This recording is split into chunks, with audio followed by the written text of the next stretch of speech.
அது என்ன ஹதீஸ்ன்னு கேட்டா, அந்த குலபாய ராசிதீன் இருக்குல்ல, ரொம்ப ஃபேமஸா இதுதான் சொல்லுவாங்க. உலமாக்கள்லாம் என்ன பண்ணுவாங்க, நீங்க வந்து அலைக்கும் பி சுன்னத்தி ஒ சுன்னத்தில் குலபாய ராசிதீன், என்னுடைய சுன்னத்தை நீங்க வந்து கடைப்பிடிச்சுக்கிறங்க, நேர்வழி பெற்ற குலபாக்களுடைய சுன்னத்தையும் கலீஃபாக்களுடைய சுன்னத்தையும் பின்பற்றுங்க. அப்ப ரசூலுல்லாஹ் என்ன நமக்கு சொல்றாங்கன்னு கேட்டா, அலைக்கும் பி சுன்னத்தி, என்னுடைய சுன்னத்தை நீங்கள் கடைபிடியுங்கள், ஒ சுன்னத்தில் குலபாயி ராஷிதீன், நேர்வழி பெற்ற குலபாக்களுடைய கலீஃபாக்களுடைய சுன்னத்தை நீங்க என்ன செய்யுங்க, கடைபிடியுங்கன்ற ரசூலுல்லாஹ் சொல்லிட்டாங்க. அப்ப நம்ம வந்து எப்படி குர்ஆன் ஹதீஸ் நம்ம பின்பற்றுறோமோ, ரசூலுல்லாஹ் எப்படி பின்பற்றுறோமோ, அதே மாதிரி எதை பின்பற்றணும், குலபாய ராஷிதீன்கள்ல 4 பேர் வச்சுக்கிட்டாங்க. குலபாய ராஷிதீன் இவங்களாம் என்ன அர்த்தம் வச்சுக்கிட்டாங்க, அபூபக்கர், உமர், உஸ்மான், அலி தான் குலபாய ராஷிதீன்கள், இவங்களை நம்ம பின்பற்றுவது அவசியம்.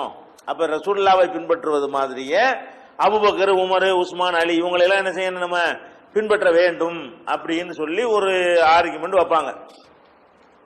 அப்படி வச்சாங்கன்னு சொன்னா, அப்ப சஹாபாக்களை எல்லாம் பின்பற்றுறதுங்கிறதுக்கு அது பொருந்தாது, 4 பேருக்கு தான் பொருந்தும். அவங்க வாதப்படி சஹாபாக்களை பின்பற்றணும் வாதம் வைக்கிறாங்க. அப்படின்னா எல்லா சஹாபாக்களையும் பின்பற்றுவது இல்லைன்னு அவங்களே முதல் ஒத்துக்கிறாங்க. முதல் பாயிண்ட், அவங்க வாதப்படி யார் தான் பின்பற்றணும், குலபாய ராஷிதீன்களை தான் பின்பற்றணும். மீதி உள்ள மற்ற லட்சக்கணக்கான சஹாபாக்கள் இருந்திருந்தாங்கன்னா அவங்களை பின்பற்றுவதை பற்றி இது பேசவே இல்லை, அவங்க வாதப்படி. ஆனா உண்மையில் என்னன்னு பாத்தீங்கன்னு சொன்னா, இந்த ஹதீஸும் வந்து அறகுறையாக விளங்கி கொண்டதுனாலதான் இது வருது. ஏன்னு கேட்டா, இந்த ஹதீஸை வந்து பல அறிவிப்பு வருது. ஒவ்வொரு அறிவிப்புலையும் ரசூல் ஸல்லல்லாஹு அலைஹி வஸல்லம் வந்து ஒவ்வொரு வார்த்தையை சேர்த்தே சொல்றாங்க. இந்த அலைக்கும் பி சுன்னத்தி ஒ சுன்னத்தில் குலபாய ராஷிதீன் இருக்குல்ல, அதாவது என்னுடைய சுன்னத்தையும் நீங்க கடைப்பிடிங்க, குலபாய ராஷிதீன்கள் சுன்னத்தையும் கடைப்பிடிங்கன்னு சொல்லும் போது அதோட ஒட்டி என்ன சொல்றாங்கன்னு கேட்டா, ஈயாக்கும் வ முஹதஸாத்தில் உமூர், பிதஅத்துகளை எச்சரிக்கிறேன். அந்த கலீஃபாக்களை பின்பற்றும் போது பிதஅத்து வராம பாத்துக்கிறேன்னு சேர்த்து அதுல வருது பாருங்க. அதனுடைய பாதி இது. எதுல வந்து குலபாய ராஷிதீனை பின்பற்ற சொல்லி ரசூலுல்லாஹ் சொல்றாங்களோ அந்த ஹதீஸ்லயே அடுத்து சிலதுல வந்து அதுக்கு பிந்தி இந்த வார்த்தை வரும், சில அறிவிப்புல அதுக்கு முந்தி இந்த வார்த்தை வரும். இந்த வார்த்தை கலந்தே தான் வருது. எப்படி வருது, ஈயாக்கும் வ முஹதஸாத்தில் உமூர், புதிதாக உண்டான காரியத்தை எச்சரிக்கிறேன். அப்ப குலபாய ராஷிதீனை பின்பற்றுறது என்பதற்கு என்ன அர்த்தம் இல்ல, இபாதத்து அர்த்தம் கிடையாது. அதுல நான் உங்களை எச்சரிக்கிறேன். குல்ல முஹதஸத்தின் பிதா, ஒவ்வொரு புதிய காரியமும் அனாச்சாரம், குல்ல பிதஅத்தின் லலாலா, ஒவ்வொரு அனாச்சாரமும் வழிகேடு, ஒவ்வொன்றும் உங்களை நரகத்துல சேர்த்துரும் என்று சொல்லி அதை இணைச்சு சொல்றாங்க. அதாவது நீங்க கலீஃபாக்களை பின்பற்றுங்க, ஆனா பிதஅத்து செஞ்சு விடாதீங்க. எப்படி அழகா கோர்க்கிறாங்கன்னு பாருங்க. அப்ப கலீஃபாக்கள்னா யாரு, ஜனாதிபதிகள். அப்ப அதிகாரம் உடையவங்க, அதிகாரம் உடையவங்களுக்கு நீங்க கட்டுப்படுங்க. ஆனா அதிகார உடையவங்களுக்கு கட்டுப்படுறதுல எதுல கவனமா இருங்க, பிதஅத்துல கவனமா இருந்துருங்க. பிதஅத்துனா இபாதத்து விஷயங்கள். பிதஅத்துனா என்னது, வணக்க வழிபாடு விஷயத்துல அது கிடையாது. அவங்க கலீஃபாங்கிற முறையில, ஜனாதிபதிங்கிற முறையில அவங்களுக்கு சில அதிகாரம் இருக்கும். அவங்க சொல்ல நீ கேட்டுதான் ஆகணும். அதைத்தான் நீங்க கேட்கலாமே தவிர பிதஅத்து செஞ்சேன்னு வைங்க நடக்கிறது வேறன்னு சேர்த்து எச்சரிக்கிறாங்க. அப்ப அந்த ஹதீஸ்லயே முழுசா எடுத்து பாத்தீங்கன்னா, அந்த இதெல்லாம் நீங்க டெக்ஸ்ட்லாம் எடுத்து வாங்கி வச்சுக்கணும். ஹதீஸ் அரபி மூலத்தோடைய அந்த ஈயாக்கும் அந்த சேர்ந்தே வரும்ல, அந்த ஹதீஸ் அபுதாவுது, திருமதி, நசை, இப்னு மாஜாவுல எல்லாம் இந்த ஹதீஸ் அறிவிப்புகள் இருக்கிறது. அந்த மூலத்தோட எழுதி வாங்கி வச்சுக்கிட்டீங்கன்னா என்ன செய்யலாம், இங்க வரப்பா அதுக்கு பக்கத்துல வந்து சேர்ந்திருக்கா இல்லையா. அப்ப வந்து கலீஃபாக்களை பின்பற்றுன்னு சொல்லிட்டு அவங்க இஷ்டத்துக்கு பின்பற்றலான்னு இருந்தா இந்த வார்த்தை எதுக்கு சொல்லணும், பிதஅத்தை பத்தி ஏன் பேசணும், பிதஅத்தை விட்டு உங்களை எச்சரிக்கிறேன் என்று ஏன் பேசணும்டா அது வந்து தெளிவாயிரும். அடுத்து என்னன்னு கேட்டா, இன்னொன்னு நீங்க கவனிக்கணும், இது நிர்வாகத்தை தான் சொல்லுது.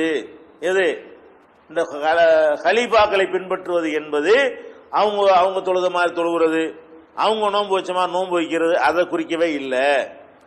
ஆட்சியாளர்கள்ங்கிற முறையில் அவங்க சில உத்தரவுகளை போடுவாங்க, அந்த உத்தரவை நம்ம கட்டுப்பட்டு நடக்கணும். அதான் அதுக்கு அர்த்தம் சொல்றோம்ல. அந்த அர்த்தத்தை இந்த பிதஅத்தை விட்டு எச்சரிக்கிறாங்க இல்லையா, அந்த வாசகத்திலிருந்து விளங்கிக்கிறோம். அதுல பயன்படுத்துற இன்னும் சில வாசகங்கள் இருக்குது. அதுல என்ன வாசகம்னு கேட்டா, குலபாய ராஷிதீன் இவங்க என்ன விளங்கிட்டு இருக்கிறாங்க, 4 கலீஃபான்னு விளங்கி வச்சிருக்கிறாங்க. குலபாய ராஷிதீன் என்னது, அபூபக்கர், உமர், உஸ்மான், அலி, அதான் சொல்லி. ஆனா அந்த ஹதீஸ்ல என்ன வரும்னு கேட்டா, குலபாய ராஷிதீனை பின்பற்றுங்கள், ஒயின் அபுதன் ஹபஷியன், அவர் அபிசினி அடிமையா இருந்தாலும் சரியேங்கிறாங்க. அப்ப 4 கலீஃபாவுல யாரும் அபிசினி அடிமை கிடையாது. அது 4 கலீஃபாவை குறிக்கிற சொல்லா இருந்தா எந்த வார்த்தை வராது?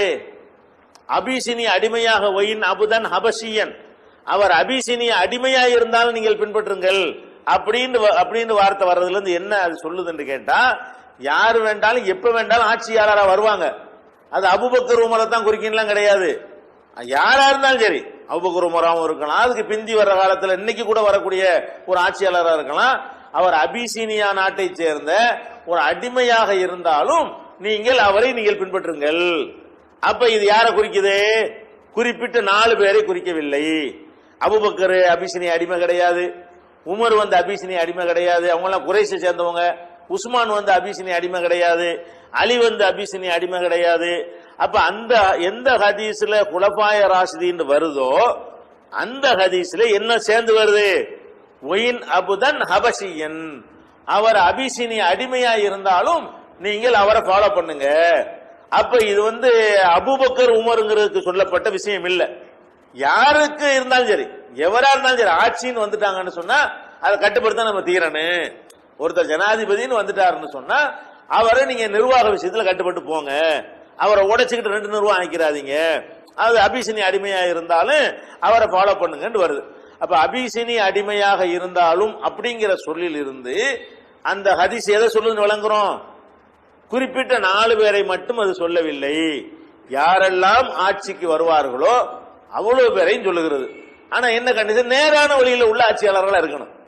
மகா கேடுகட்ட கொடுங்கோல் ஆட்சியாளர்கள் அது குறிக்காது. ராஷிதீன் வருதுல, நேரு வழி பெற்ற ஆட்சியாளர்களுக்கு நீங்க கட்டுப்படுங்க, அவர்கள் அபிசீனி அடிமையா இருந்தாலும் சரியே.